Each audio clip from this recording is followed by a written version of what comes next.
What does it take to achieve success? Well, the first thing we have to do is choose and commit to it.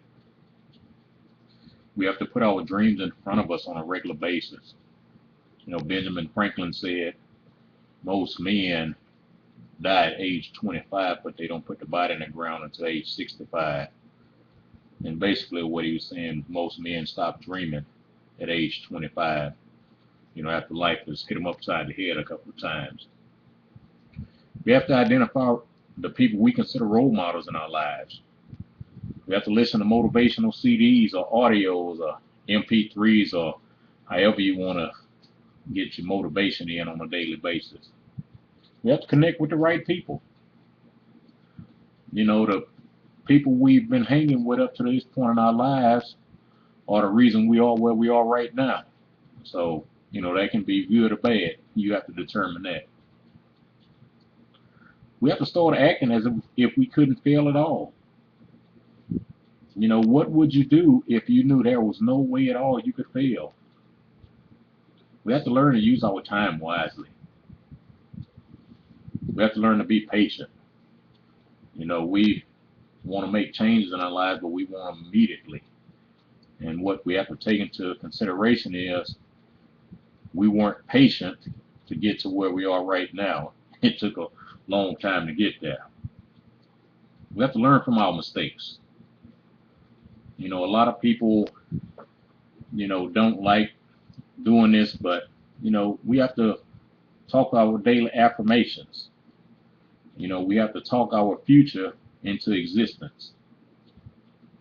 You have to ask yourself, what is it you love or you like to do? Let's face it, the happiest people on earth are the ones who pursue their dreams. The most successful people on earth are the ones who pursue their dreams. We have to picture what we want on a daily basis, and we have to make it clear. We can't participate in wandering generalities and expect our dreams to come true. Our dreams have to be specific. They have to be clear in our mind. Write down how you feel when you think about your dreams. One of the things that a lot of people is missing in life is they don't have a mentor. When you look for a mentor, don't look for somebody that's gonna tell you what you want to hear. You want somebody, of course, that's always uplifting and positive, but you want someone that can tell you what you need to hear and you can still maintain a relationship. You need someone who's going to help you stay focused on your objective. We have to ask ourselves, who inspires us? Napoleon Hill, in the book Think and Grow Rich, he talked about having a mental success team that he met with mentally each week and fixed his mind on their ideas and almost thought it was real after a while. And, I started doing that as well.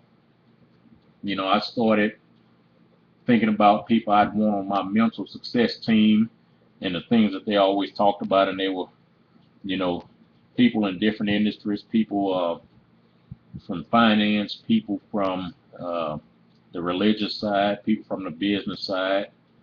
And, so you can have as big a team as you want or small team as you want. But, start mentally associating with people that you admire. And finding yourself a mentor, you could actually, say something to them because a truly successful person wants someone to ask for their help. And, this is something you could say to somebody. I just want you to know that I admire you for the way you built your success and the way you care about people. It's obvious you're a great leader, and I know I can learn a whole lot from you. I'm serious about my future, and I will do whatever it takes to make it happen. Would you have time to counsel me? And see, part of the problem with a lot of men is they don't want to submit themselves to another man. And we have to think about a lot of things that go on in life. We're in a position of submission, depending on the situation. Just think about being in a doctor's or dentist's office. You have to submit to those physicians because they have superior knowledge on your conditions that you're dealing with. So that's just something to think about.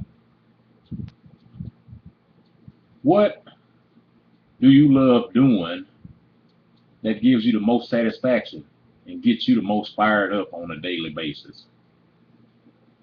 A positive attitude is very important when we're talking about being successful. A lot of people, as a matter of fact, the majority of people get fired from a job based on their attitude and how they got along with others instead of their actual abilities. They have great abilities on the job, but they just refuse to change that negative attitude. There were two little sisters, and one was always negative and one was always positive. One Christmas, the parents bought the negative daughter everything that she asked for, and all she did was complain about each item they had brought her. The other sister, they placed a pile of horse manure in the middle of the floor, and she was so excited she started running around the house, and the parents couldn't understand it. And then the parents asked her, why was she so excited about a pile of horse manure in the middle of the floor? And she said, with all this manure in the floor, I know it's a pony around here somewhere. Is that a great attitude or what? So, you have two sisters in the same household being raised by the same parents, but the attitudes are totally different. And if you have siblings, you might see some of the same behaviors and attitudes. You might be wondering, how did we come out the same house? Because the attitudes are so different. What do you get excited about? Other than, if you're a guy, get excited about girls or sports. We're talking about, what do you get excited about in regards to your future? What dream has been burning inside your mind for the longest time that you kept putting off for whatever reason?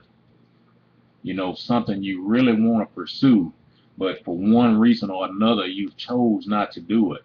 Maybe you don't feel you have the finances to get started in a business or occupation that you want to pursue.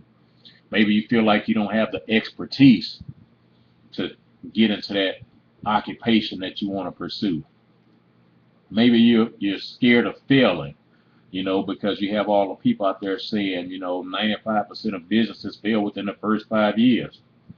Well, what? If you look at all the businesses around the world, somebody's making it. So we have to make sure we change that thought process. Each one of us has 40 to 50,000 thoughts per day, and on average, over 80% of them are negative. We need to start daily self-talk, and that's what I talked about earlier with affirmations. You're telling your brain in advance what outcomes you want. If we do something for 21 days in a row, we automatically change the previous habit. And I know a lot of people don't like that word change. So, I like to substitute the word improve for the word change. And so if we strive to improve an area each day, we're automatically going to change. We have to let go of things that have been holding us back mentally. Only you can determine what that's been for you.